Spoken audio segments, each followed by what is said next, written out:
দেশ জুড়ে সংঘাতের জন্য আওয়ামী লীগকে দুষছেন ফখরুল, আপোষ না করার হুঁশিয়ারি কাদেরের।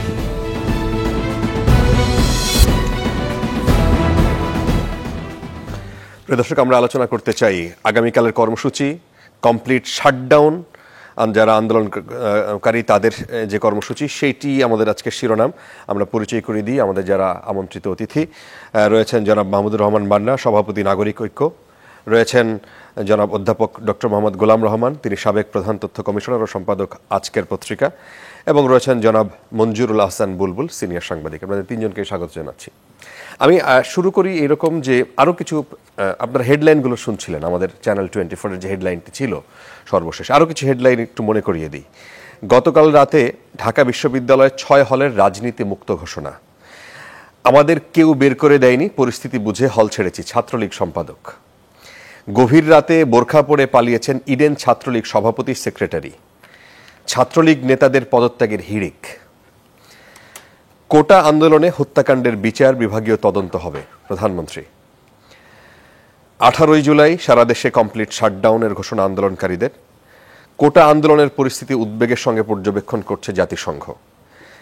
জানালা দিয়ে আসা গুলিতে আহত বাবা ছেলে, রাস্তায় গুলিবিদ্ধ 4 জন।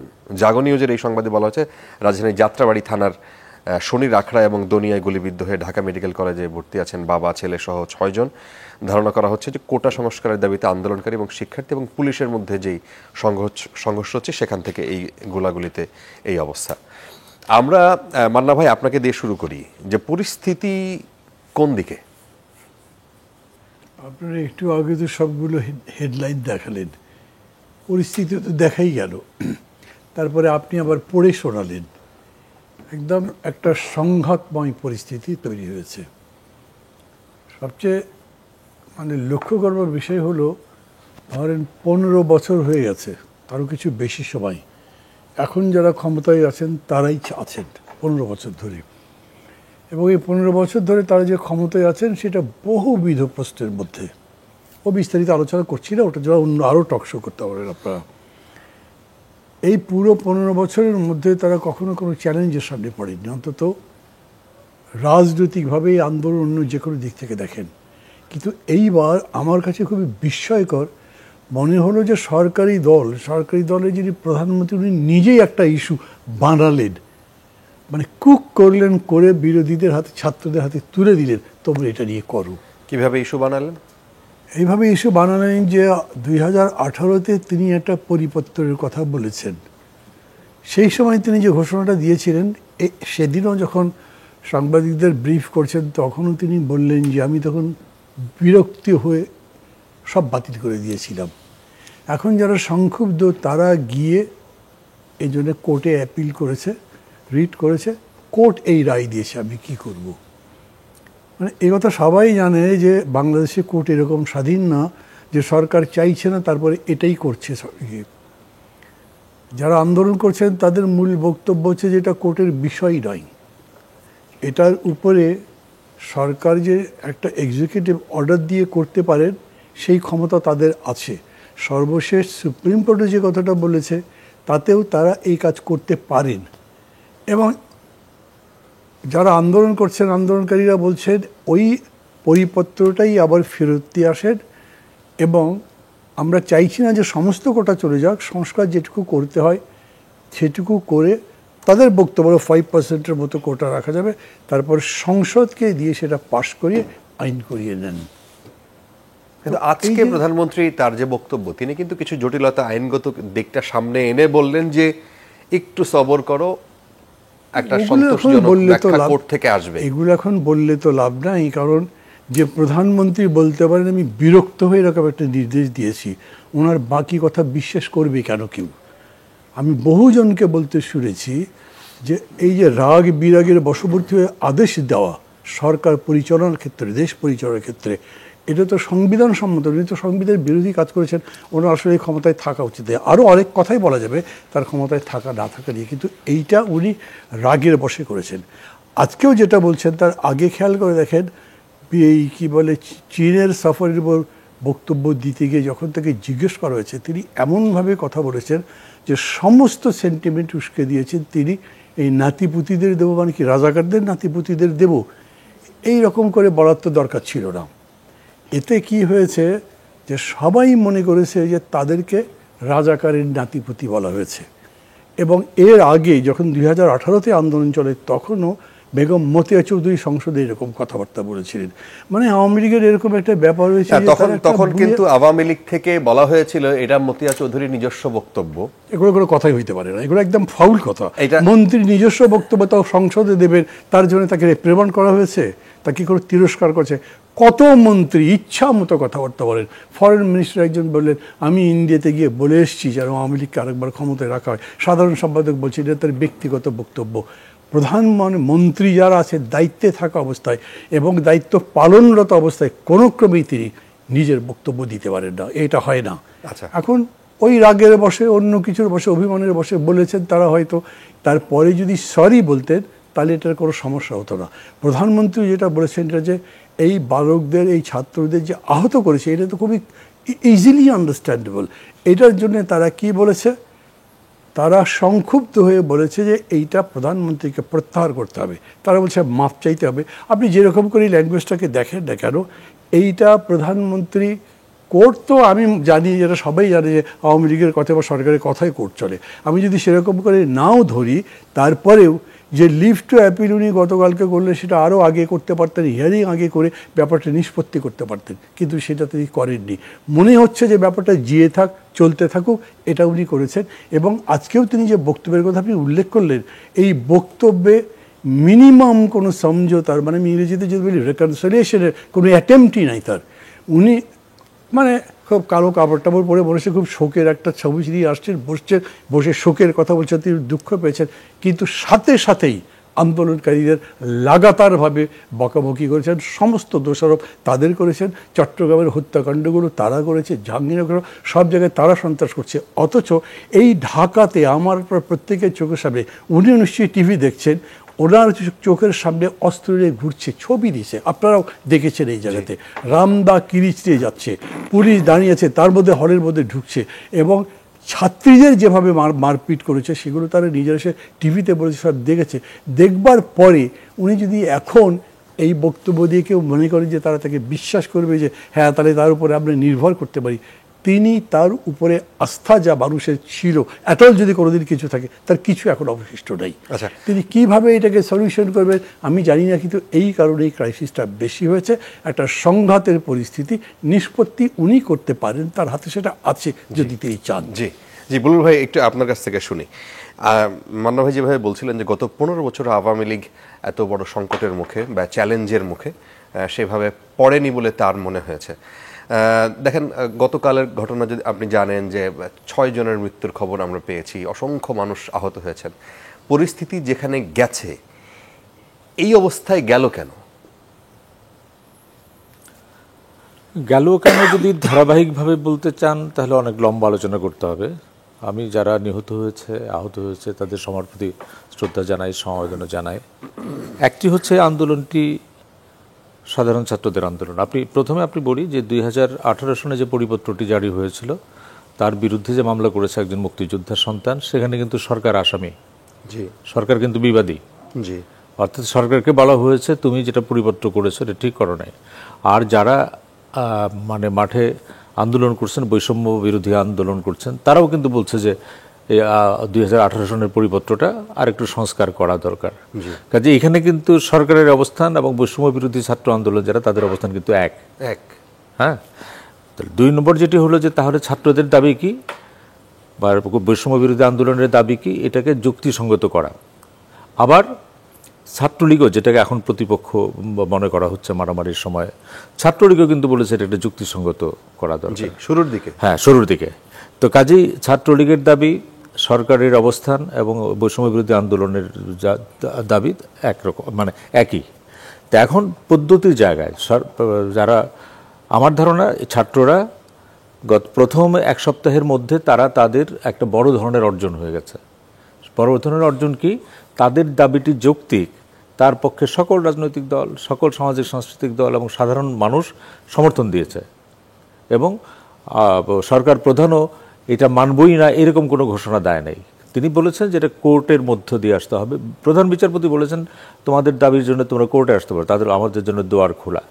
আপিলটা আগে হতে পারতো, পরে হতে পারতো, বা শুনানির ডেটটা আরও আগে হতে পারতো, সেটা এটি নিয়ে আলোচনা হতেই পারে। কিন্তু আমার কাছে মনে হয়েছে যে এটির সমাধানটা হয়ে গেছে, যে তাদের দাবি, আমরা যখন মান্না ভাইরা তো আরও বড় বড় আন্দোলনের নেতৃত্ব দিয়েছেন, বড় আন্দোলন গড়ে তোলার জন্য প্রথম শর্ত হচ্ছে যে আমরা যে ইস্যুটা নিয়ে আন্দোলন করব সেটা যৌক্তিক কিনা সেটা প্রতিষ্ঠিত করা। তারপর হলো যেটা যদি যৌক্তিকভাবে প্রতিষ্ঠিত করা যায়, তখন হলো এই যে যৌক্তিকভাবে প্রতিষ্ঠিত যে দাবি সেটার কৌশলগতভাবে কীভাবে আগায় আমি অর্জন করব, সেটা এখনই পারবো, আইন দিয়ে পারবো, কোর্ট দিয়ে পারবো, অথবা অন্য কিছু পারবো। কাজেই প্রথম পর্যায়টা কিন্তু তারা খুবই সাকসেসফুল। দ্বিতীয় হলো যে তাদের এখন মানে আমার ধারণা ছিল যে ওই পর্যায়ে যখন মানে সাধারণ মানুষের সমর্থন, প্রধানমন্ত্রী কোর্টের উপরে নির্ভর করলেন, কোর্ট তাদেরকে ডাকলো, তখন মাত্র আমাদের সামনে তিনটি জায়গা থাকলো। একটি হচ্ছে কোর্ট শুনানিটা আগে নিয়ে আসতে পারতো, আপিলটা আগে হতে পারতো, এবং যারা বৈষম্য বিরোধী আন্দোলন করছেন তারা তাদের খুব স্পষ্টভাবে তারা কি কি চান এইটাকে নিয়ে তারা কোর্টেও যেতে পারতেন, এবং এখানে সরকারের উপর নির্বাহী বিভাগের উপর চাপও সৃষ্টি করতে পারতেন। এটার জন্য সংবিধান সংশোধনের কোনো দরকার নাই। সংবিধানের ২৯-১ ধারায় পরিষ্কারভাবে বলা হচ্ছে যে সকল পক্ষের সমতার ভিত্তিতে চাকরি হবে। আমি ল্যাঙ্গুয়েজ হ্যাঁ, কিন্তু শেষে বলা আছে কিন্তু অনগ্রসর শ্রেণীর জন্য যদি সরকার কোনো কিছু আইন করে তাহলে এটা বাড়িতে করা যাবে না, সরকার আইনটা করতে পারবে। কাজে এটা সংবিধান সংশোধনের কোনো দরকার নাই। কাজে এটা পরিপত্র যেটা হয়েছে সেই পরিপত্র যদি ঠিক থাকে, সেখানে একটা বিষয় ছিল যে মুক্তিযুদ্ধের বিষয়টা যেহেতু সংবিধান, সেটি আমি বললাম যে, এবং এই ছাত্রদের কিন্তু অন্য কোটাগুলি নিয়ে সমস্যা নাই, মুক্তিযুদ্ধের কোটাটা 30% বেশি আছে। কিন্তু আমরা একটা অ্যাভারেজ হিসাব করে দেখেছি যে গত 4-5টি বিসিএস এর মধ্যে মুক্তিযুদ্ধের কোটা পূরণ হয়েছে মাত্র 8.7%, 30% পুরোটা হয়নি। এখন প্রশ্নটা হলো যেটা আপনি বলেন যে এখানে গেল কেন, এইটি মূল প্রশ্ন। যে যখন একটা আন্দোলনটা যৌক্তিকভাবে প্রতিষ্ঠিত হলো, সারা দেশের মানুষের সমর্থন পেল, সরকার প্রধান নাকচ করলেন না, বিচার বিভাগ নাকচ করছে না, তখন হঠাৎ করে আমরা রাষ্ট্রপতির কাছে গেলাম, রাষ্ট্রপতি তাদেরকে সসম্মানে তাদের মিলিটারি সেক্রেটারি তাদের দাবি গ্রহণ করলেন। কিন্তু ওইখানে গিয়ে তারা কি বলল যে রাষ্ট্রপতিকে বলে 24 ঘন্টার মধ্যে সংসদের বিশেষ অধিবেশন থেকে এটাকে সংশোধন করতে হবে। এইখানে আমার ধারণা কোথাও কমিউনিকেশন গ্যাপ হয়েছে, এবং তাদের মধ্যে মানে সেই জায়গায় সেখানে একটা ভিন্ন আলোচনা আমার কাছে আছে। একটা প্রশ্ন আপনার কাছে পরবর্তীতে করব, সেটি হচ্ছে যে এই যে বললেন যে হঠাৎ করে তারপরে মানে রাষ্ট্রপতির কাছে কেন এই ধরনের একটা দাবি, যে তাৎক্ষণিক এত জরুরি বিষয় হয়ে গেল কিনা হঠাৎ করে, যে জরুরি অধিবেশন ডেকে তারপরে তড়িৎ সমাধান। এবং একই সাথে আরও একটা বিষয় সামনে চলে আসে, যে রাজাকার সংক্রান্ত যে স্লোগানটা দিয়ে তারা আবার শুরু করলো নতুন করে, তারপরে আবার ছাত্রলীগ যখন এই আন্দোলন বা নতুন করে ক্যাম্পাসে অবস্থান নিতে গেল, তারপর থেকেই তো মূলত সহিংসতার দিকে পরিষ্কারভাবে চলে গেল।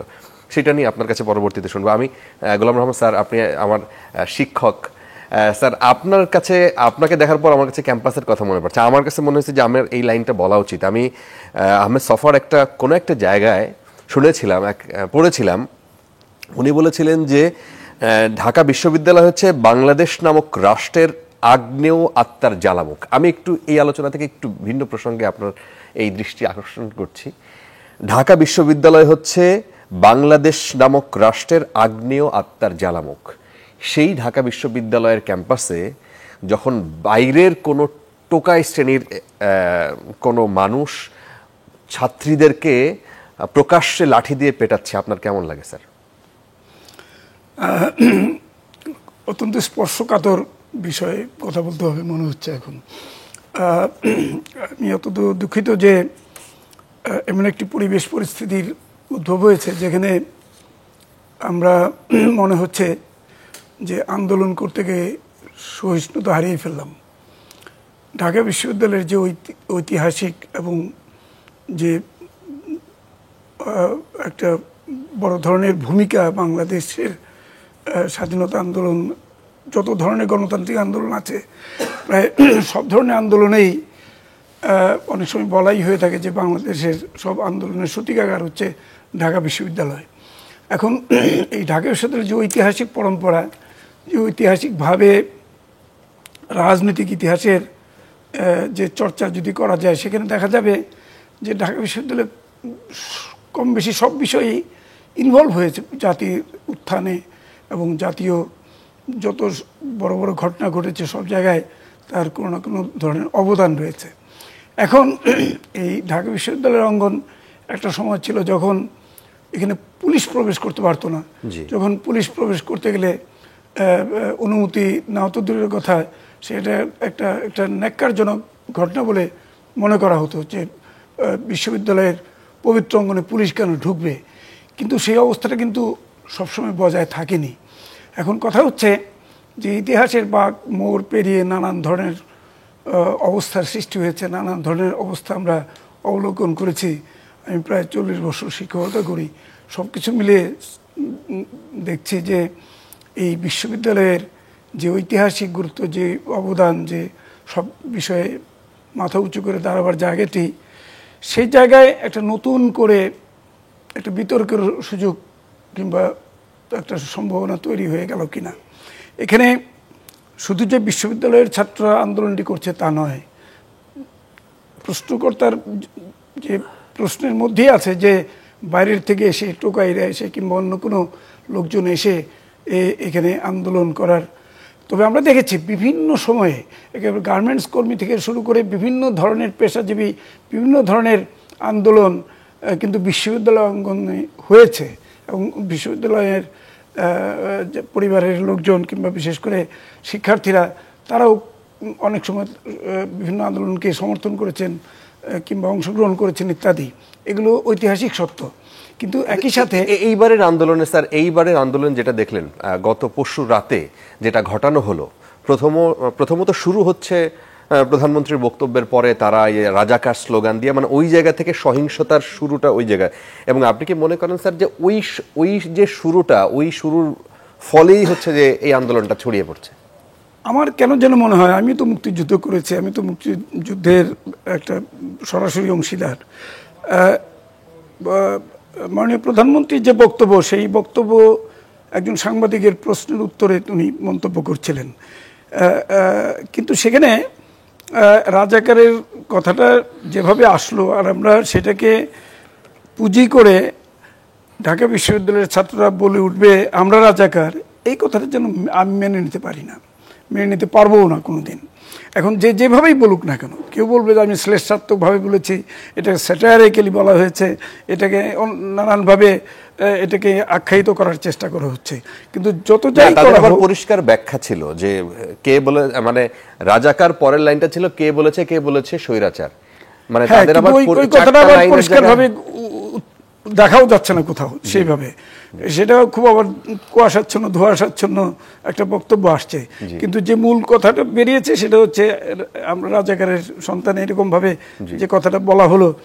এই কথাটা কেন আসবে? আমার কথা হচ্ছে যে আমরা তো রাজাকার বলে আমরা ঘৃণা করি, রাজাকার বলে আমরা গালি দেই এক সময়, যে মুক্তিযুদ্ধের এটা একটা কলঙ্কজনক একটা টার্ম কিংবা অভিধা হিসেবে পরিচিত হয়েছে। তো সেইখানে এই রাজাকার শব্দটাকে নিয়ে গর্ব করার কিংবা এটাকে একটা এটা নিয়ে গর্ব করে কোনো উদাহরণ সৃষ্টি করার মতো বিষয় কেন হলো? এখানে কি তাহলে এই পর্দার আড়ালে কি আরও কোনো উদ্দেশ্য আছে, কিংবা আরও কোনো শক্তির মদত আছে, কিংবা আরও কোনো বক্তব্য আছে, কিংবা আরও কোনো কিছু যারা হারিয়ে ফেলেছে কিছু, সেই হারানো বিষয়কে পুনরুদ্ধার করার কোনো ধরনের অভিব্যক্তি আছে? সুতরাং এটার গভীরে যাওয়া দরকার সেইভাবে। বিষয়টা কিন্তু অত তুচ্ছ করে দেখাও আমার মতে ঠিক না। কারণ এখানে মুক্তিযুদ্ধ শুধু নয়, আপামর বাঙালি, বাংলাদেশের সাধারণ মানুষের সেন্টিমেন্টের ব্যাপার, ইমোশনের ব্যাপার। এই ইমোশন নিয়ে কিন্তু খেলা করার সুযোগ আছে বলে আমার মনে হয় না। এখানে আমরা চট করে যা খুশি বলে দিলাম সেটাকে, আর সেটা নিয়ে আমি অন্যরকম এক ধরনের একটা শব্দেরই এক ধরনের কনোটেটিভ মিনিং থাকে, একটা ডিনোটেটিভ মিনিং থাকে। একটা হচ্ছে ডিকশনারিগত মিনিং কি, আর একটা হচ্ছে কনটেক্সচুয়াল মিনিং কি। এখন এই যে আমরা রাজাকার বলে যে যে ডিকশনারি কিংবা ডিনোটেটিভ মিনিং যেটা, সেটাকে আমরা কিভাবে দাঁড় করাতে চাই, এটা তাহলে এই টেক্সচুয়াল ফরম্যাটটা কি হবে সেটাও কিন্তু আলোচনাযোগ্য। কারণ হচ্ছে যে এটা নিয়ে কি আমরা তুচ্ছ তাচ্ছিল্য করে যা কিছু বলতে পারি? তা কি বলা উচিত? আমাদের গর্বের বিষয়কে আমরা কিভাবে তুলবো আর আমরা ঘৃণার বিষয়কে কিভাবে তুলবো, সেই বিষয়টা তো নির্ধারিত হওয়া উচিত, ডিসিশন হওয়া উচিত। তো সুতরাং এখানে কেউ যদি বলে থাকে, তার আমারও কেন যেন মনে হয় যে তার মনের ভিতরে একটা অসৎ উদ্দেশ্য ছিল, কিংবা মনের ভিতরে একটা দুরভিসন্ধি ছিল, যে অভিসন্ধি নিয়ে এই কথাটাকে জায়েজ করার একটা। আচ্ছা, আমরা একটু মান্না ভাইয়ের কাছে এই সংক্রান্ত একটু মতামত শুনে আসি। মান্না ভাই, আপনি কি মনে করেন তাদের স্লোগান নিয়ে স্যার যে এই প্রশ্নটি তুললেন, এই স্লোগানটা কি ঠিক ছিল আপনার মনে হয়? আমার না মাঝে মাঝে মনে হয় যে আমি আওয়ামীপন্থী অনেক বুদ্ধিজীবী দেখি, যেমন একজন বিশ্ববিদ্যালয়ের অধ্যাপক আছেন, তিনি তো ফেসবুকে পোস্টও দিয়েছেন, এই বিশ্ববিদ্যালয়ে আমি আর কখনো যাব না, কারণ গেলে আমি সব রাজাকার দেখব। জি, যেটা বলা হচ্ছে না যে এটা একটা ইমোশন প্লে করা হচ্ছে, আমি দেখছি ইমোশন এদিক থেকে প্লে করা হচ্ছে। আমি আবার বলি, কোন দিক থেকে? মানে যারা আন্দোলনের বিপক্ষে, প্রধানমন্ত্রী সহ সরকার যেটা করছেন, তারা এটা প্লে করছেন, আমার কাছে এরকম মনে হচ্ছে। আমি নাম বলতে চাইছি না, আপনি বলে আমি নামও বলতে পারি, যে অধ্যাপক বলেছেন উনি বিশ্ববিদ্যালয়ে যাবেন না কারণ উনি সব রাজাকার দেখবেন। ডাজ হি বিলিভ দ্যাট, যেটা ইউনিভার্সিটি গেলে যাদের দেখবো তারা সব রাজাকার? ওরা যে বলেছে তারা নিজেদেরকে রাজাকার বলে গর্ববোধ করে, এরকম ভাববার কোনো কারণ আছে? এটা খুবই কষ্টকল্পিত একটা বিষয়। এরকম একটা কল্পনা করে একটা রং টং দিয়ে আপনি এটাকে এদিকে নিতে চাইছেন, এর বাইরে কোনো কিছু না। আপনি নিজেই যেরকম বললেন, তারা যখন বলছে আমি কে তুমি কে, রাজাকার রাজাকার, কে বলেছে স্বৈরাচার স্বৈরাচার, বিষয়টা কি স্পষ্ট নয়? এই স্লোগান খুব ফিবলেও যদি আসে, কিন্তু দুর্বলভাবে হলে এটা তো সবার কাছে এসেছে যে এরা এই স্লোগান দিয়েছে, পরেরটা মিলিয়ে দিচ্ছেন না কেন? কিন্তু আমি ওইখানে যদি প্রশ্ন করি, প্রধানমন্ত্রী কিভাবে বললেন, কিংবা তারও আগে বেগম মতিয়া চৌধুরী কীভাবে বলেছেন, ওই রাজাকারের বাচ্চাদের আন্দোলন কীরকম করে একদম দাঁত কিড়বিড় করে, তার বডি ল্যাঙ্গুয়েজ ছিল রীতিমতো মানে এক ধরনের কী বলবো আক্রমণাত্মক টাইপের। এখন প্রধানমন্ত্রী যেটা বললেন, উনি বলবার সময় বেগম মতিয়া চৌধুরী বরাবর দাঁত মুখ খিচিয়ে তো বলেন না, খুব নর্মালি বলেন, কিন্তু বলেছেন যেটা, সেটার মিনিংটা কি? কিন্তু আমি কাদের জন্য যে কোনো বিচারে, যে কোনো বিবেচনায় এই রাজাকার, আমি রাজাকার, নিজেকে রাজাকার বলা, মানে এই জায়গাটা তারপরও যে কোনো বিচারে জাস্টিফাই, এটা কেউ বলছে না, এটা বলেছেন প্রধানমন্ত্রী। জি, বলেছেন সবাইকে রাজাকারের বাচ্চা, রাজাকারের নাতিদের দেব।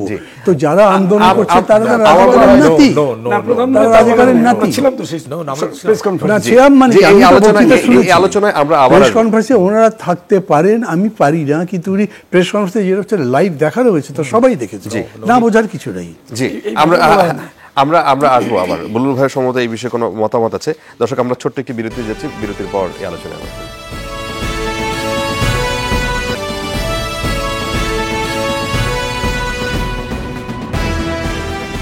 ইস্পাহানি মির্জাপুরটার মুক্তবাগ দেখছেন আপনারা চ্যানেল 24-এ। আমরা আলোচনা করছিলাম সমসাময়িক ইস্যু নিয়ে, বিশেষ করে আপনারা জানেন যে পরিস্থিতি দেশে চলছে।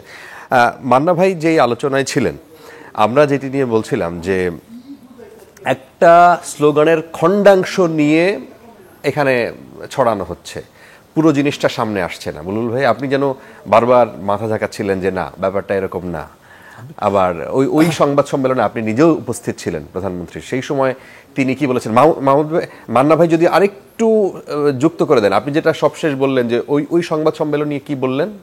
না না, ওটা তো লাইভ দেখিয়েছে না। জি, লাইভটা আমি দেখেছি। জি, উনি যেটা বলেছেন, ধরেন কেউ খুবই সিম্প্যাথেটিক দিক থেকে দেখলে ভাববে যে এটা তার একটা ওয়ে অফ স্পিকিং, জি, অত অপরাধ নাও নিতে পারে, কিন্তু যারা অ্যাগ্রিভড, যারা এটার মধ্যে আছেন, তারা এরকম ধরতে পারেন, এবং তাই ধরেছে, কারণ তাদের মনে হয়েছে আমরাই তো আন্দোলন করছি, আমরাই এটা উইথড্র চাচ্ছি, উনি আমাদের বলছে, তার মানে কি আমি ওই নাতিপুতি দেবো, রাজাকারের নাতিপুতি দেবো, তা আমাদেরকেই তো বলা হলো। বিষয়টা নিষ্পত্তি হয়ে যেতে পারতো যদি তার তরফ থেকে বা তার অফিস থেকে বলা হতো যে না, এটা এই ইন্টারপ্রিটেশন এরকম নয়, তারা যেন ভুল না বোঝে, এটা প্রধানমন্ত্রী বোঝাতে চেয়েছিলেন, বা নিজেও বলতে পারতেন, কিন্তু উনি তা করেননি। যেহেতু মানে প্রসঙ্গটা হিসেবে আমি কথাটা বলি, ঠিক একইভাবে বলি, এই যে বলছে না যে সরকার খুব যৌক্তিক মনে করছে এখন যেটা চলছে, যে তারা আইনের কাছে যাচ্ছে ইত্যাদি ইত্যাদি, কিন্তু প্রধানমন্ত্রী এটার পক্ষে যদি থাকেন, সমস্ত মন্ত্রীরা কন্টিনিউয়াসলি কোর্টের বিরুদ্ধে বলে যাচ্ছেন, কিভাবে বলেন? তাহলে বিশ্বাস করবি কেমনে? এরকম নয় অন্য কেউ বলছেন যে না, উনি কিন্তু কোর্টের পক্ষেই আছেন, আদালতের সাথে আমাদের লড়াই, গভর্নমেন্টের পক্ষ থেকে এইরকম কোনো পজিশনই কখনো না হয়। জি, জি, বুলবুল ভাই, প্রথম প্রশ্ন হলো যে মাননীয় প্রধানমন্ত্রী কি বলেছেন? মাননীয় প্রধানমন্ত্রীকে প্রশ্ন করা হয়েছিল যে কোটা এবং মেধার মধ্যে দ্বন্দ্ব সৃষ্টি করা হচ্ছে, অ্যাজ ইফ যারা কোটায় যাচ্ছে মুক্তিযুদ্ধের কোটায় তারা মেধাবী নন। যিনি সাংবাদিক প্রশ্ন করেছেন তিনি প্রশ্ন পরিষ্কারভাবে বলেছেন যে যখন অ্যাপ্লিকেশন করা হয় তখন কোনো কোটা নাই, যখন প্রিলিমিনারি পরীক্ষা দেয় কোটা নাই, যখন রিটেন পরীক্ষা দেওয়া হয় কোটা নাই, যখন ভাইভা পরীক্ষা দেয় তখন কোটা নাই, কিন্তু যখন ফাইনাল সিলেকশনে যায় তখন কিন্তু মেধাবী ছেলেটিও পাশ করে বসে আছে, মুক্তিযুদ্ধের কোটার থেকে যে গেছে সেও আছে, এবং তখন চুজ করার সময় কোটার ভিত্তিতে মুক্তিযুদ্ধের ছেলেটা আসে। এটা ছিল প্রশ্ন। তো তখন তিনি যে জবাবটা দিয়েছিলেন যে এত আন্দোলনের মধ্যে শুধুমাত্র মুক্তিযুদ্ধের কোটার দিকে আঙুল কেন, মুক্তিযুদ্ধ কি বলে মুক্তিযুদ্ধের নাতিপুতিরা কোটায় সুযোগ পাচ্ছে এই দিকে নজর কেন? আমি তো মুক্তিযুদ্ধের পক্ষে যারা আছে, নাতিপুতি পুত্র যারা আছে, আমি তো তাদের স্বার্থ সংরক্ষণ করব। আমি কি তাহলে কি সব রাজাকারদের নাতিপুতিরা কি মেধাবী, মুক্তিযুদ্ধের মেধাবী না? উত্তরটা ছিল সেই জায়গাতে। কাজে তিনি কাউকে বলেন নাই যে যারা আন্দোলন করছে তারা রাজাকার, এটা খুব স্পষ্ট, খুবই স্পষ্ট, এটা কখনোই বলেন নাই যে যারা আন্দোলন করছে। কিন্তু মান্না ভাই যেটা বললেন যে এটার ইন্টারপ্রিটেশনের সুযোগ আছে, ইন্টারপ্রিটেশনটাই আপনি দেখেন। আপনি যেটা বললেন স্লোগানটা কি, কে বলেছে, কি বলেছে, আমি কে তুমি কে, রাজাকার রাজাকার, কে বলেছে স্বৈরাচার? This is the point. এই স্বৈরাচার শব্দটা কিন্তু গত 5 দিনে ছিল না। এই যে ছাত্ররা কোটা আন্দোলন করছে তারা কিন্তু একবারও এই স্বৈরাচারী সরকার আমাদেরকে দিচ্ছে না এই শব্দটা বলে নাই। স্বৈরাচার শব্দটা খুব পরিচিত শব্দ, জি, স্বৈরাচার শব্দটা খুব বহুল চর্চিত শব্দ। এটা কারা বলছেন? এই শব্দটা হঠাৎ করে এখানে কীভাবে আসলো? তো কাজেই আপনি যেটা বলছেন যে হঠাৎ করে ওই 1 সপ্তাহ পরে মহামান্য রাষ্ট্রপতিকে স্মারকলিপি দেওয়ার পর থেকে এই স্বৈরাচার শব্দটা যারা তুলে দিয়েছেন, এই স্বৈরাচার শব্দটা বহুল চর্চিত, বহুল আলোচিত, এটা সব জায়গায় আলোচিত। এই স্বৈরাচার শব্দটা তাদেরকে যারা তুলে দিয়েছে তারাই বলেছে যে তোমাদের সবাইকে রাজাকার বলা হয়েছে। 1 2 নম্বর যেটা হচ্ছে আমাদের একটা কালেকটিভ ফেলিউর আছে, যেটা ডক্টর না তারা বলেছে বলেই কি তারা সব মেনে নিল, নাকি তাদেরকে ব্রেইন ওয়াশ করা হয়েছে? সেইটাই তো বললাম যে আপনি যেটা শুরুতে বলেছেন যে এটা কি তারাই নাকি সঙ্গে কেউ আছে, বললে তো এটা একটু ডিস্টার্বেন্স হবে না? হ্যাঁ, আপনি বলতে পারেন যদি কোনো পয়েন্ট থাকে, আপনার সুনির্দিষ্ট কোনো পয়েন্ট থাকে। আমি শেষ করে আমার বক্তব্য যেটা হলো যে তখন যখন মহামান্য রাষ্ট্রপতিকে রাষ্ট্রপতির অফিস থেকে কোনো বিবৃতিও দেওয়ার সময় পান নাই, তাকে বলা হয়েছে 24 ঘন্টার মধ্যে বিশেষ অধিবেশন ডাকতে হবে। রাষ্ট্রপতি যিনি হন, রাষ্ট্রপতি একটা প্রতিষ্ঠান, তাকে কিন্তু ডিকটেট করা যায় না। রাষ্ট্রপতির কাছে আপনার দাবি জানাতে পারেন। এই যে পলিটিক্যাল লিডাররা যখন দুই পক্ষের ডায়ালগ ফেল করে তখন তারা রাষ্ট্রপতির কাছে যায়। তারা জানে যে এই রাষ্ট্রপতি আওয়ামী লীগের রাষ্ট্রপতি, জিল্লুর রহমান সাহেবের কাছে গেছেন না, এইখানেও তাই, এটা আওয়ামী লীগ সরকারের রাষ্ট্রপতি, কিন্তু রাষ্ট্রপতিকে আপনি ডিকটেট করতে পারেন না। কাজে এইখানেই এই যে যারা এই আন্দোলনটাকে অন্যভাবে দেখতে চান, স্বৈরাচার বিরোধী আন্দোলনের নিয়ে যেতে চান, এইখানেই তাদের অনুপ্রবেশটা ঘটেছে। 1 আর আমি যেটা বললাম আমাদের একটা কালেকটিভ ফেলিওর, যেটা ডক্টর গোলাম রহমান বলেছেন যে রাজাকার, যে বাংলাদেশে তো রাজাকার একটা গালির শব্দ, যেটা উনি বলছেন যে কনোটিভ ও মিনিং দিক থেকে।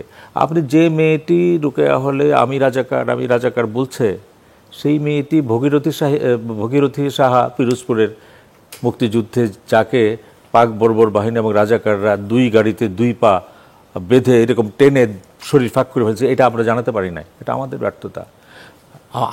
আমার ফ্যামিলির 5 জন, উনি জানেন যে আমার ফ্যামিলির 5 জন মুক্তিযুদ্ধের শহীদ। রাজাকাররা কি জিনিস আমি চোখের সামনে দেখেছি। আমার চাচাকে গুলি করে হত্যা করা হয়েছে, আমি রাজাকার চিনি। কাজেই রাজাকারটা কিন্তু সহজ শব্দ না, এর সঙ্গে কিন্তু একটা বড় প্রেক্ষাপট আছে। রাজাকারটা একটা ডিকশনারি মিনিং, আর একটা হলো কন্ট্রাকচুয়াল মিনিং, যেটা স্যার বললেন। এই কন্ট্রাকচুয়াল মিনিং যদি আমরা এই ছেলেদেরকে বোঝাতে পারতাম, সেটা আমাদের কালেকটিভ ফেলিওর।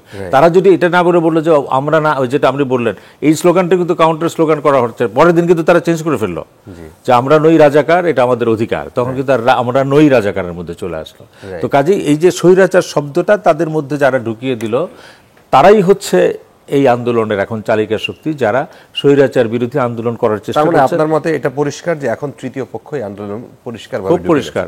মান্না ভাই একটা পয়েন্ট নিয়ে আমি গোলাম রহমান স্যার কাছে আসবো। মান্না ভাইজন কি বলতে চাইলেন? এটা বললে তো আবার সেই কথাটা ওই রকম আগের মতো একটা লম্বা হয়ে যাবে, যেহেতু আমার কাছে এরকম মনে হচ্ছে, আবার বলি, কষ্টকল্পিত বিষয়। দেখেন, রাজপথে অনেক মিছিল করেই বড় হয়েছি। জি, আমি মনে করি বুলবুল সাহেবও করেছেন। অত বেশি রাখুন, উনি তো মিছিলে ছিলেন, আন্দোলনে ছিলেন, সংগঠন করতেন। রাস্তার মধ্যে মিছিল করতে করতে স্লোগান যারা স্লোগান দেয় না নিজেরা বানিয়ে ফেলে। কেউ তাকে শিখিয়ে পড়িয়ে দিয়েছে, সেই স্লোগান চালু হয়েছে, এরকম ঘটনা কম। ওটা হয়তো জয় বাংলা স্লোগান এরকম করে চালু হয়েছিল, তুমি কে আমি কে বাঙালি বাঙালি তোমার আমার ঠিকানা পদ্মা বেগড়ে যেমন এরকম করেছিল। বাকি যেরকম করে মনে হচ্ছে যে এইটা একেবারে টিউটড কিছু স্লোগান, এই রকম বিষয় এটা না। এবং তারপরে উনি নিজেই যেটা শেষ পর্যন্ত বলছেন যে আমরা নই রাজাকার ইত্যাদি। আর আরেকটা বিষয় হলো স্বৈরাচার, যে বলছে স্বৈরাচার কাদের শব্দ, আমরাই তো স্বৈরাচার বলেছি। এরশাদ বিরোধী আন্দোলন যখন করি 9 বছর ধরে এরশাদকে স্বৈরাচার বলেছি আমরা সবাই মিলে। এখন যদি আমরা কেউ বলি যে অন্য কেউ এই স্বৈরাচার শব্দ আবিষ্কার করেছে, তারাই ব্যবহার করেছে, তারা চর্চা করেছে, এটা তো ইতিহাস না। কাজে স্বৈরাচার যদি বলে, মানে আমি এই বিতর্কের মধ্যে যাচ্ছি না, যদি আমি মনে করি এই সরকারটা স্বৈরাচারী সরকার, আমি এই বিতর্কের মধ্যে যাচ্ছি না। ওরা তা মনে করে কি? হয়তো মনে করে, হয়তো তারা সেটা বলেনি হিসাব করে, যেহেতু তারা তাদের মতো থাকতে চেয়েছে, কোনো পলিটিক্যাল বিতর্কের মধ্যে যেতে চায়নি। কিন্তু যখন এরকম করে আহত হয়েছে তখন ওই কথাটা তাদের মধ্যে এসেছে। আচ্ছা, অধ্যাপক গোলাম রহমান স্যার, আপনার কাছে আমি ক্যাম্পাস কেন্দ্রিকে থাকতে চাই। ক্যাম্পাসে আমি শুরুতেই বলছিলাম যে আমি কয়েকটা হেডলাইন পড়লাম যে গতকাল রাতে ঢাকা বিশ্ববিদ্যালয়ের 6 হলের রাজনীতি মুক্ত ঘোষণা। ছাত্রলীগের নেতা কর্মী এবং কয়েকজন নেতার রুম থেকে তাদেরকে বিতাড়ন করা হয়েছে এবং রুম ব্যাপকভাবে ভাঙচুর করা হয়েছে। ছাত্রলীগের সাধারণ সম্পাদক আবার বলেছেন যে আমাদের কেউ বের করে দেয়নি, পরিস্থিতি বুঝে তারা হল ছেড়েছেন। গভীর রাতে বোরখা পরে পালিয়েছেন ইডেন ছাত্রলীগ সভাপতি সেক্রেটারি। ছাত্রলীগ নেতাদের পদত্যাগের হিড়িক। ছাত্রলীগ জন্মের পর থেকে স্যার এখন পর্যন্ত এইরকম একটা মানে এই বিতাড়ন হলো কেন, বা এইরকম একটা সিচুয়েশনের মুখোমুখি হয়েছে কিনা? আওয়ামী লীগ ক্ষমতায় 15 বছর, তারা এইরকম একটা অবস্থার মধ্যে দিয়ে কেন আসলো, বা এই বিষয়টা কেন এভাবে হলো? আমার মনে হয় এটা খুব স্থায়ী কোনো বিষয় হয়েছে বলে আমার মনে হয় না। আমার মনে হয় এটা খুবই সাময়িক কোনো বিষয়। যতবার যত ধরনের রাজনৈতিক আন্দোলন কিংবা বিভিন্ন ধরনের যে আন্দোলন হয়েছে, ঢাকা বিশ্ববিদ্যালয়ে যে ঐতিহাসিক ভূমিকা এবং তারা যেভাবে এগুলোকে মুখোমুখি করেছে, ফেস করেছে, যেভাবে আন্দোলন এগিয়ে নিয়ে গেছে, সবসময় কিন্তু দেখা গেছে যে বিশ্ববিদ্যালয়ের শিক্ষার্থীরা তারা এটাকে এগিয়ে নেওয়ার জন্য নানান ধরনের উপাদান সেটার মধ্যে তারা দিয়েই তারা এগিয়ে নিয়েছেন সেখানে। এবং কোনো কোনো সময় সেগুলোকে জাতীয় আন্দোলন হিসেবে পর্যবেসিত হয়েছে এবং কম বেশি সব আন্দোলনই কোনো না কোনোভাবে সফল হয়েছে। এখন এই যে বর্তমানে 6টি হল রাজনীতি মুক্ত করা হলো বলে বলা হলো, কিংবা সমসাময়িক না বিভিন্ন জায়গায়, যেমন জাহাঙ্গীরনগর বিশ্ববিদ্যালয় বের করে দিয়ে আবার ফটকে লাগিয়ে দিয়েছে ছাত্রলীগ মুক্ত। হ্যাঁ, তো এগুলো তো ইমোশনের ব্যাপার, এগুলো ইমোশনের ব্যাপার। যারা আন্দোলনে আছে তারা হয়তো ভুলেই যাচ্ছে কিনা আমি জানি না যে মূল কোন আদর্শিক কিংবা কোন পয়েন্ট কিংবা কোন মূল বিষয় নিয়ে তারা আন্দোলন করছে। তো তারা এটা ভুলেই যাচ্ছে কিনা, কিংবা তারা ডালপালা ছড়িয়ে আন্দোলনটাকে অন্যদিকে ধাবিত করছে কিনা, কিংবা সুডো ছদ্মবেশে অন্য কোনো শক্তি তাদের আন্দোলনকে হাইজ্যাক করে নিয়ে যাচ্ছে কিনা, বিষয়টা তো এই জায়গায়। এখন সেই আন্দোলন যারা করছে, যারা আন্দোলনের নেতৃত্ব দিচ্ছে, তাদের কিন্তু নিজেদের বুঝতে হবে যে তাদের আন্দোলনের উদ্দেশ্য কী এবং সেই আন্দোলনের উদ্দেশ্য সফল করার জন্য তাদের প্ল্যান অফ অ্যাকশন কী কিংবা অ্যাক্টিভিটি প্ল্যান কী। এখানে যদি শুধু ইমোশন দিয়ে এটাকে পরিচালিত করা হয় তাহলে তো এটা আন্দোলনের উদ্দেশ্য সফল হবে না। তো সুতরাং আমরা কিন্তু কেউ বলি নাই যে এই যে কোটা আন্দোলন এটা অপ্রাসঙ্গিক কিংবা অপ্রয়োজনীয়, সেটা কিন্তু কেউ বলে নাই, সবাই কিন্তু অ্যাগ্রি করে গেছে। তাহলে আমরা আরেকটু কি সময় নিতে পারতাম না? কিংবা আমরা কি সহিষ্ণুতা হারিয়ে ফেললাম একেবারে এত তাড়াহুড়ো করে যে এই মুহূর্তে আমাকে হইতে হবে, কিংবা 24 ঘন্টার মধ্যেই মহামান্য রাষ্ট্রপতিকে অর্ডার দিতে হবে কিংবা সংসদ বসে করতে হবে? এত দ্রুততার সাথে করার যৌক্তিকতা কতটা সেটা আমি এখনো বুঝে উঠতে পারিনি। তবে হ্যাঁ, যে কোনো আন্দোলনের অবশ্যই একটা ঘাত প্রতিঘাত হোক, উদ্দেশ্য বিধেয় হোক কিংবা একটা দর্শন হোক আছে এবং থাকতে হয়, এবং সেটাকে উদ্দেশ্য করেই একটা আন্দোলন এগিয়ে যায়। এখন এখানে এই ছাত্রদের যে আন্দোলন, কোটা বিরোধী আন্দোলন এবং কোটার যে সংস্কার প্রয়োজন, সেটা তো সবাই স্বীকার করছে। সেটা তো মাননীয় প্রধানমন্ত্রীও বলছেন, অন্যান্য সবাই বলছেন। তাহলে আমরা আর একটু সহিষ্ণু হয়ে বিষয়টাকে আর একটু ম্যাচিউর হইতে কেন দেই না? আমরা আর একটু সময় দিয়ে এটাকে একটা ফল লাভ করতে চাই না কেন? আমরা এত তাড়াহুড়োর মধ্যে কেন করছি? তাহলে এখানে একটা হিডেন কিংবা একটা হিডেন একটা কোনো এজেন্ডা আছে বলে কি সন্দেহ করা অবকাশ আছে না? আমার তো তাই মনে হয়। সেই জায়গাটা আমার মনে হয় রাজনীতি হয়তো কথাটা আরো পরিষ্কার করতে পারবেন। আপনার কাছে তার প্রশ্ন ছিল যে ছাত্রলীগের এই অবস্থা, এটা আপনার কাছে কেমন মনে হয়? ছাত্রলীগ নিয়ে আমার বিশেষ স্টাডি এইভাবে আমি হয়তো করব না, যে আলাদাভাবে আমরা বিভিন্ন সময় দেখেছি যে ছাত্র আন্দোলনে বিভিন্ন ধরনের আন্দোলনে পক্ষ প্রতিপক্ষ থাকে, সেখানে তাদের যার যার ভূমিকা নির্ণীত হয় এবং তার যে কর্মসূচি সেই কর্মসূচি দিয়েই কিন্তু আন্দোলনে এগিয়ে যায় এবং কর্মসূচির ভিত্তিতে আন্দোলনের পরিণতি হয়। সুতরাং যদি আন্দোলনের উদ্দেশ্যটি সঠিক হয়ে থাকে তাহলে আন্দোলন এগিয়ে যাবে অবশ্যই। এবং এখানে আন্দোলনের যৌক্তিকতা নিয়ে কেউ প্রশ্ন উত্থাপন করেছে তা আমার মনে হয় না, কারণ কোটা আন্দোলন তো সবাই সমর্থন করছে, আমরাও সমর্থন করছি, অসুবিধা তো নাই। এখন কোন কোটা কতটা হবে, কতটা হওয়া উচিত, এগুলো আপেক্ষিক ব্যাপার এবং এগুলো নিশ্চয়ই অনেক বেশি তর্কীয় বিশ্লেষণ হতে পারে এবং তর্ক বিতর্ক হতে পারে এবং হওয়াই উচিত। এবং জাতীয়ভাবে এগুলোকে একটা ন্যাশনাল এজেন্ডা হিসেবে বিবেচনা করেই এগুলো নিয়ে আলোচনা হতে পারে। এবং এখানে বুদ্ধিবৃত্তির সমন্বয় থাকবে, এখানে যৌক্তিকতা থাকবে, ইমোশন অবশ্যই থাকবে, ইমোশন থাকবে না তা নয়, রাজনীতিও থাকবে, কিন্তু রাজনীতি তো মানুষের সাথে, মানুষের জন্য, জনগণের জন্য, এটা মাথায় রাখতে হবে। আচ্ছা মান্না ভাই, আপনার কাছে প্রশ্ন হচ্ছে যে ভাই বুলবুল ভাই যেভাবে বললেন, স্যারও যেভাবে বললেন যে, এবং ওবায়দুল কাদের সাহেব বলেছেন, বারবার তিনি একই কথা বলছেন যে আমরা শুরু থেকেই বলে আসছি যে এই আন্দোলন কোটা বিরোধিতার নামে সরকার বিরোধী আন্দোলন, এবং তিনি দাবি করেছেন যে আন্দোলনের নেতৃত্ব নিয়েছেন বিএনপি নেতা তারেক রহমান। আপনিও কি তাই মনে করেন? খুব হাস্যকর কথাবার্তা বলছেন সবাই, হাস্যকর। কেন বলছি হাস্যকর? মানে আমি দেখছি কি কিছু একটা জিনিস হয়েছে, বলে না যে একটা অন্ধকার ঘরে কালো বিড়াল খুঁজে বের করবার চেষ্টা, এটা আমার কাছে এরকম মনে হচ্ছে। এই ছাত্ররা তাদের যে দাবি করছে বলছেন সেটা ন্যায্য ন্যায়সঙ্গত দাবি, তাকে আমরা সমর্থন করছি, তাহলে তারপরে এত ট্যাগ লাগাচ্ছেন কেন? মেনে নেন, যত তাড়াতাড়ি পারেন সলভ করেন, তা তো করছেন না, ট্যাগ লাগাচ্ছেন। খোদ প্রধানমন্ত্রী ট্যাগ লাগিয়েছেন, বাকিরা তো তারপর তার সাথে সাথে গেছেন। আমি তো বললাম একটু, আপনারা যদি বলেন তো নাম ধরে ধরে মন্ত্রীদের কথা বলবেন যারা এই কোটা আন্দোলনের বিরোধিতা করেছে, কিভাবে সরকারের পক্ষে থাকে। আমার কাছে এটাও খুব অবাক লাগলো যে গোলাম রহমান স্যার, উনি তো বহুদিন ধরে শিক্ষকতা করছেন, তাছাড়া হচ্ছে রেসপেক্টেড মানুষ, এই যে ছাত্রলীগের প্রতি তাদের যে আক্ষেপ, এটাকে একটি ইমোশনাল ব্যাপার মনে করছেন এবং আপত্তি ক্ষণস্থায়ী মনে করছেন। গেস্ট রুম কালচার আছেন এখন পর্যন্ত, এই ছেলেরা সেটা করে নাই, র্যাগিং কালচার হয় নাই, জোর করে সিট দখল করে করে ছিল না। এই যে যাদের যাদের হলের সিট উপর থেকে ফেলে দিচ্ছে, টিভিগুলো দেখিয়েছে, এরা যে সব অবৈধ দখলদার, এটি কি কেউ জানে না? এবং পুরা বিশ্ববিদ্যালয়ের ছাত্রলীগ, মানে শুধু বিশ্ববিদ্যালয় নিউ মার্কেট পর্যন্ত, আম ব্যবসা পর্যন্ত কীরকম করে কন্ট্রোল করেছে এটা দেখেনি।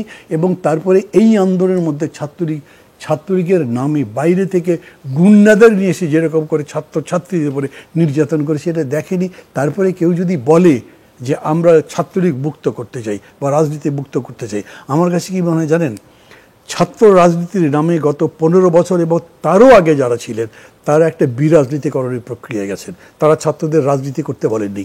এই যে এত করে বলছে, এটার কাছে বলছে সরকার বিরোধী একটা আন্দোলন, কারণ ছাত্ররা সরকার বিরোধী আন্দোলন করতে পারবে না। তারা নিজেরা বলছে আমাদের রাজনীতির কোনো অভিলাষ নাই, আর তারা এটা খুঁজে বার করছেন। কিন্তু আমি প্রশ্ন করছি, সরকার বিরোধী আন্দোলন তারা করতে পারে না? আপনার চালের দাম এত বেশি, মরিচের দাম 350 টাকা কেজি, এগুলো তারা বলতে পারবে না? যত বড় দুর্নীতি হচ্ছে সেটা বলতে পারবে না? নির্বাচন ঠিক মতো সেটা বলতে পারবে না? তারা কিন্তু এগুলো বলেনি, কিন্তু তাদের মনের মধ্যে তো থাকতেই পারে। কিন্তু মান্না ভাই, আপনাদের সময় তো গেছে একরকম, তার পর মানে এরশাদের আন্দোলন বা বিএনপি যখন প্রথমবার আসলো 91-তে 96-তে, আপনারা ছাত্রলীগে কি অন্য যারা ছাত্র দল কি অস্ত্রের রাজনীতি করে নাই? সেটাই বললাম, গেস্ট রুম গণরুম, এটা আমরা দেখি না, ওইটা বুঝে গেস্ট রুম গণরুম ছিল না, কিন্তু যে দখলদার ইত্যাদি ইত্যাদি ছিল। আমি তো বলেছি দুটো সময় এই ধরনের বিরাজনীতিকরণ প্রক্রিয়া হচ্ছে, কিন্তু গত 15 বছরে যা হয়েছে সেটা সবারই ধৈর্যের মাত্রা ছেড়ে দিয়েছে। আপনি বুয়েটের ঘটনাটা দেখেন, আবরারের ঘটনাটা দেখেন, যেভাবে হত্যা করা হলো, তার প্রেক্ষিতে ওরা সবাই যদি মনে করে কোনো ছাত্র রাজনীতির দরকার নেই। কিন্তু এখন আন্দোলনের যে পরিস্থিতি, আপনার কি এখনো মনে হয় না যে তৃতীয় কোনো শক্তি আন্দোলনের মধ্যে আছে, তৃতীয় বা চতুর্থ? আমি তো দেখছি না। আপনার মনে হয়? না, আমার মনে হয় না, ভিন্ন কথা। কারণ আমি বরঞ্চ দেখছি তাদের যে 4 জন আছে সমন্বয়কারী, তারা যে কথাগুলো বলছে যথেষ্ট ম্যাচিউর মনে হচ্ছে, আমার খুবই যুক্তিযুক্ত মনে হচ্ছে।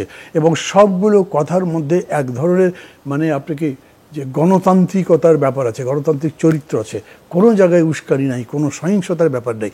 এই যে ধরেন এলিফ্যান্ট রোডে ওই সায়েন্স ল্যাবরেটরির বোর্ডে যেটা হয়েছিল, ছাত্রলীগ আছে, এরাও ওখানে বসেছিল, একজন কর্নেলের নেতৃত্বে বিজিবি গেছে, এবং ওরা গিয়ে যখন প্রথম ছাত্রলীগের ওদের কি বলেছে সেটা শুনেছেন, তারপরে গেছে এদের কাছে, এই আন্দোলনকারীদের কাছে, ওরা উঠে যেতে বলেছে। তারা বলছে আমরা একটা আন্দোলন করছি, শান্তিপূর্ণ আন্দোলন, এখনও শান্তিপূর্ণ আছি, আমরা কাউকে আক্রমণ করিনি, আমাদের কারো চলে যেতে বলবেন।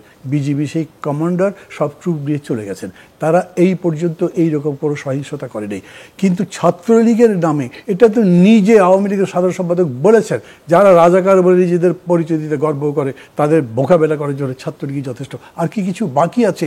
এই সমস্ত সংঘাত আওয়ামী লীগের সাধারণ সম্পাদকের বক্তব্য এবং তার পুরো সরকার লেলিয়ে দিয়েছে, তো খুবই স্পষ্ট বোঝা যায়। নাহলে তিনি বললেন কেন? কাউকে তো রেপ্রিমান্ড করেনি। আপনি আবার বলছি, কারো ব্যাপারে সরকার এরকম কিছু করেনি। আপনি কোনো ছবি তুলতে যাননি, ওই যে রংপুরে যে ছেলেটাকে গুলি করে মারল, আপনি চিন্তা করে দেখেন, সেই দৃশ্য দেখলেই তো কারো চোখে পানি আসে। এবং তার পরিবারের ব্যাকগ্রাউন্ড সবাই জানে। ওই পুলিশের ব্যাপারে কোনো ব্যবস্থা হয়েছে যে গুলি করেছে? দেখা গেছে তো, প্রথম গুলি করেছে, বসে দাঁড়িয়ে থাকবার চেষ্টা করেছে, হাত তুলে বলছে চালাও গুলি, পরপর 4টা গুলি করেছে, আরও বাকিরা তো বসেছিল। কোনো ব্যবস্থা হচ্ছে? তার নাম পরিচয় পর্যন্ত ফেসবুকে আছে। তারপরে আপনি বলবেন না এটার মধ্যে অন্য উস্কানি আছে, আমরা তো মানছি, আমরা তাদের দাবি চাচ্ছি। এই রকম ওই আমাদের বউরাতে বলে লুলুপুতি শুরুপুতি করা, কেমন কোনো রকম স্টোকটোক দিয়ে বুঝে দিলেন ওই কাজ যাবে না। কেন যাবে না? তারা ঢাকা ইউনিভার্সিটি পড়ে, ঢাকা ইউনিভার্সিটির ছেলেরা স্বাধীন বাংলাদেশের পতাকা তুলেছে, রক্তের নদী বয়ে গেছে, নামিনিত পতাকা। এখনও তারা যেটা বলছেন, তারা কোনো পলিটিক্যাল জায়গায় যাননি, এখন পর্যন্ত যাননি। তারা শুধু অ্যাপিল করেছেন আমরা পারছি না। হসপিটালে রক্তাক্ত চাদরের উপরে শুয়ে থেকে তারা বলেছে আমাদের বাঁচান, গুরুজনদের কাছে, গার্ডিয়ানদের কাছে বলেছেন, সিভিল সোসাইটির লোকজনের কাছে বলেছেন। সেটাও তাদের দোষ, তারা অন্যদেরকে করছে। তো এই রকম করে যদি হয়, তাহলে যে পরিণতি হচ্ছে না, এগুলোর কন্টিনিউটি চলবে। আমরা বন্ধ চাই, কিন্তু তার জন্য সরকারকে আরো বেশি রেশনাল বিহেভ। জি, বুলবুল ভাই কি বলবেন? মান্না ভাই কোনোভাবেই মানতে নারাজ যে এখানে এখন পর্যন্ত এই রাজনীতির মধ্যে কোনো তৃতীয় শক্তির অন্য কোনো পক্ষ এখন পর্যন্ত যুক্ত হয়নি। 16ই জুলাই গণমাধ্যমের খবর, বিএনপির মহাসচিব মির্জা ফখরুল ইসলাম আলমগীর বলেছেন, দেশের মানুষ জেগে ওঠায় সরকারকে আর সময় দেওয়া যায় না। তিনি কি বলেছেন প্রেস ক্লাবের এক আলোচনায়, যে সরকারকে আর সময় দেওয়া যাবে না, রুখে দাঁড়াতে হবে। এবং বলছেন যে সারা দেশের মানুষের পাশাপাশি রাজনৈতিক দলগুলোরও সাড়া দিয়ে নামা উচিত। ছাত্রদল ইতিমধ্যেই নেমেছে। এটা এর মধ্যে কোনো অপরিষ্কার কোনো বিষয় আছে? বিএনপি থেকে বলা হয় না যে এই কথা আমরা বলি না। এরপরে আবার তাদের বক্তব্য ছিল যে আমরা নৈতিকভাবে সমর্থন দিয়েছি, আমরা আন্দোলনের মাঠে নেই। ওই জামাত আর বিএনপির যে হরতাল ডাকলো বিএনপি, জামাত নৈতিকভাবে সমর্থন দিল। এটাও কি আমাদের বোকা বানানোর একটা আমরা এতটাই বোকা যাবে? নৈতিকভাবে সমর্থন দিয়েছে জামাত, কিন্তু জামাত আমাদের সঙ্গে নাই। এটা তো বিএনপির কৌশলটা গত কিছুদিন যাবত।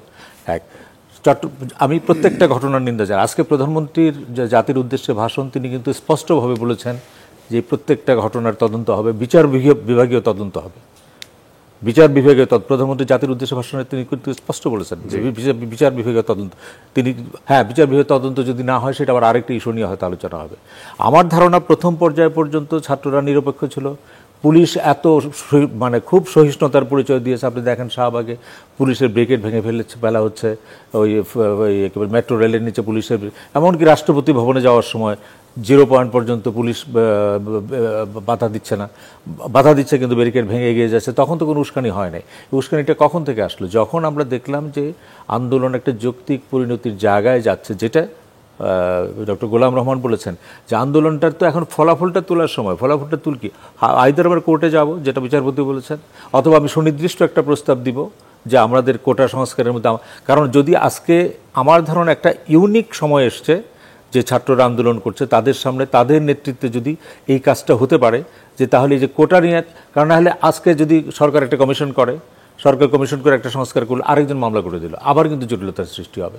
কিন্তু this is a unique time, যেখানে বিচার বিভাগ, নির্বাহী বিভাগ এবং আন্দোলনকারী ছাত্র তারা যদি তিনটা পক্ষ একসঙ্গে মুভ করে, তাহলে কিন্তু একটা চমৎকার সমাধানের দিকে আসে। আমি তো অনুষ্ঠান থেকে অনুরোধ জানাবো যে বিচার বিভাগ যদি আরেকটু আগে, 7ই আগস্ট তারা শুনানির সময় দিয়েছে, এটা যদি আরও 10 দিন 15 দিন এগিয়ে নিয়ে আসতে পারেন এবং নির্বাহী বিভাগকে একটা ইনস্ট্রাকশন দিতে পারেন, এবং নির্বাহী বিভাগ যদি তখন এই বৈষম্য বিরোধী আন্দোলনে যারা আছেন তাদেরকে যদি বলে তোমার প্রস্তাবনাটা কি, সেই প্রস্তাবনাটা নিয়ে আলোচনা করে দ্রুততম সময়ের মধ্যে যদি এটা, আমার ধারণা সরকারের কাছে সেই মেসেজটি গেছে, যত দ্রুত এটা সমাধান হবে ততই এটার সব দিক থেকে স্বস্তির কারণ ঘটবে। সেটা করা সম্ভব। আমরা তো বাংলাদেশে বহু আইন, সাংবাদিকদের জন্য ওয়েজ বোর্ডের আন্দোলন করেছে, গণমাধ্যম আইন করেছে, সব জায়গায় তো আমরাও রাজপথ দখল করেছি, আমরাও আন্দোলন করেছি, আমরাও অবস্থান করেছি, আমরা স্ট্রাইক করেছি। আবার যখন এটা আদায় করার সময় এসছে তখন কিন্তু আমরা বলেছি আপনি ওয়েজ বোর্ডে 900 টাকা বেতন দিতে চান, আমরা এখানে 1200 টাকা বেতন চাই।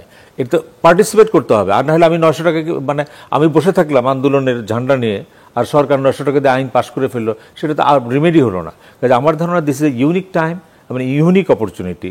এত দুঃখ কষ্টের পরেও, আমি ছাত্রলীগের প্রসঙ্গটাতে গেলাম না যেটি স্যার বলছেন, তারপরে আমার ধারণা this is unique opportunity for the বৈষম্য বিরোধী আন্দোলনে যারা আছেন তাদের সামনে, যে তারা কিন্তু একটা ইতিহাস সৃষ্টি করতে পারে। তাদের বিকল্প একটা প্রস্তাব কালকে কোর্টে পাঠাক এবং তারা বলুক বিচারপতিকে, প্রধান বিচারপতিকে, যে আপনি 7 তারিখ না, এটা আরও এগিয়ে নিয়ে আসেন। এবং কোর্টের পরিস্থিতি এখন যে পর্যায়ে গেছে, এখন থেকে চাইলে কি এত সহজে এটা সম্ভব? খুব সম্ভব, আমার ধারণা খুব সম্ভব। অন্তত মাননীয় প্রধানমন্ত্রী যে জাতির উদ্দেশ্যে ভাষণের পরে তিনি যে জায়গাটা এসছেন, এটা সম্ভব। যদি আর ধরনের যে ছাত্রলীগের কথা বললেন, বহিরাগত সব পক্ষেই গেছে। ঢাকা বিশ্ববিদ্যালয়ের কোনো ছাত্র, ঢাকা বিশ্ববিদ্যালয়ের কোনো শিক্ষককে আঘাত করতে পারে, এটা আমি বিশ্বাস করি না, যত পরিস্থিতির অবনতি হোক। কিন্তু সেই দিন শহীদ মিনারে 5 জন শিক্ষকের উপর আঘাত করা হয়েছে এবং আপনাদের টেলিভিশনে দেখানো হয়েছে মুখের মধ্যে গামছা বেঁধে কারার গেছে। আপনি খালি টুকাই বলেছেন, টুকাই না, আরও বড় লোকজন গিয়েছে, দুই পক্ষে গিয়েছে। প্রভিসি ডক্টর সামাদ বলেছেন উভয় পক্ষেই বহিরাগতদের সমাবেশ ঘটেছে। আর এই হল দখল আজকে দেখেন আপনি, যেটি ইমোশন। এই আন্দোলনকারীদের বহিরাগত কিভাবে হবে? কোন আন্দোলন? যদি তারা যদি রাজনৈতিক কোনো গ্রুপ না হয়, সক্রিয় না হয়, তাহলে তাদের বহিরাগত কিভাবে? না, সেটাই তো বললাম যে বহিরাগত ঢুকেছে বলেই তো ঢাকা বিশ্ববিদ্যালয়ের যারা আন্দোলন করছে তারা ঢাকা বিশ্ববিদ্যালয়ের শিক্ষার্থী না।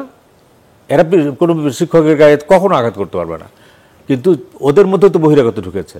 এবং তারপর আপনি ধরেন চট্টগ্রামের ছাদের উপর থেকে রক কেটে যে ফেলে দেওয়া হয়েছে, এটা কোন রাজনীতির কোনো সিমটম আছে এর মধ্যে? দেখা যায়, জিততে পারি আমরা তো। কাজেই এটার মধ্যে যতই সময় আপনি দিবেন ততই এটা ঢুকতে থাকবে। কাজে আমার ধারণা this is a unique time and unique opportunity, যে প্রধানমন্ত্রী ভাষণ দিয়ে একটি জায়গায় অবস্থান নিয়েছেন, বিচার বিভাগও আপিলটা হয়ে গেছে। এখন আমার ছাত্রদের পক্ষ থেকে যদি একটা প্রস্তাব নিয়ে, যে এই প্রস্তাবে আমরা কোটা সংস্কারটা আমরা এইভাবে চাই, কারণ তারা যদি কোটা সংস্কারটা কি চায় এটা যদি পরিষ্কার না করে, তাহলে পরে সরকার হয়তো কোর্টের নির্দেশের পরে একটা সিদ্ধান্ত দিবে। আবার সেই দাবি কি কোর্টে দেওয়ার মতো? সেটা তো বিচার বিভাগ তো আলাদা এন্টিটি আর নির্বাহী বিভাগ আলাদা এন্টিটি। সেই দাবি নির্বাহী বিভাগের কাছে করা যায়, বিচার বিভাগের কাছে কি করা যায়? প্রধান বিচারপতি তো বলেছেন যে আমার দরজা খোলা, জি, যে কোনো উকিলের মাধ্যমে যেতে পারে। ওই যে দুইটা ছেলে রিট করেছিল না, শাহ মঞ্জুরুল সাহেব অ্যাডভোকেট, উনি তো আপিল করেছেন। যে কোনো একটা অ্যাডভোকেট দিয়েও করতে পারে। আর অ্যাডভোকেট যদি দাও করে, আমি এটা ইনফরমালি বলছি, মানে আনুষ্ঠানিক প্রস্তাব তো আমি দিতে পারি না। আমার ধারণা বাংলাদেশের প্রধান বিচারপতি যিনি, তারও একটা রাজনৈতিক ব্যাকগ্রাউন্ড আছে, উনি কিন্তু মাঠের সমস্ত কিছু বোঝেন এবং জানেন। এই বিশ্ববিদ্যালয়, ঢাকা বিশ্ববিদ্যালয়ের ছাত্র তিনি, সে একদম মেঠো রাজনীতি করা মানুষ, তার বাবার মুক্তিযুদ্ধ এবং রাজনীতি করা মানুষ। কাজেই যদি ছাত্ররা আনুষ্ঠানিকভাবে একটা প্রস্তাব দেয় যে এটা হলো আমাদের প্রস্তাব, কোর্ট এটা বিবেচনা করুক, আমার ধারণা মিডিয়ার মাধ্যমে এটা তার কাছে যাবে। আমরা একবারে শেষের দিকে, স্যার আপনি যদি ছোট্ট করে কিছু যুক্ত করতে চান। আমার মনে হয় যে যেভাবে আন্দোলন এগুচ্ছে, আন্দোলনের যদি উদ্দেশ্য তারা পরিষ্কার করতে পারেন যে আমরা এই চাই, এই চাওয়াটা তো একটা মাধ্যমে কিংবা আলোচনার মধ্য দিয়ে হতে হবে। এখন তারা একেবারে শাটডাউন দিয়ে দিলেন, এই শাটডাউন সব অ্যাক্টিভিটিস বন্ধ থাকবে, তাহলে তো আর আলোচনার সুযোগ থাকছে না, কিংবা সে আলোচনা করার কোনো পক্ষে সুযোগ নেওয়ার কোনো সুযোগই দিচ্ছে না কিংবা পাচ্ছে না।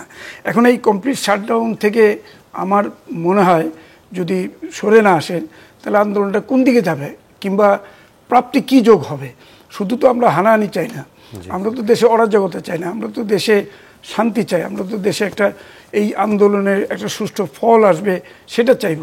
কারণ যেহেতু সবাই আমরা চাই যে এই আন্দোলনটি যৌক্তিক এবং এই কোটা বিরোধী আন্দোলন কেউ অসমর্থন করে নাই ইন এ ওয়ে, তাহলে সেটা নিয়ে যে আমরা এখন এটার কর্মধারা কিংবা লাইন অফ অ্যাকশন থেকে আমার ঠিক করা লাগে। মানুষেরও প্রত্যাশা একটা যৌক্তিক সমাধান আসুক, শান্তি আসুক।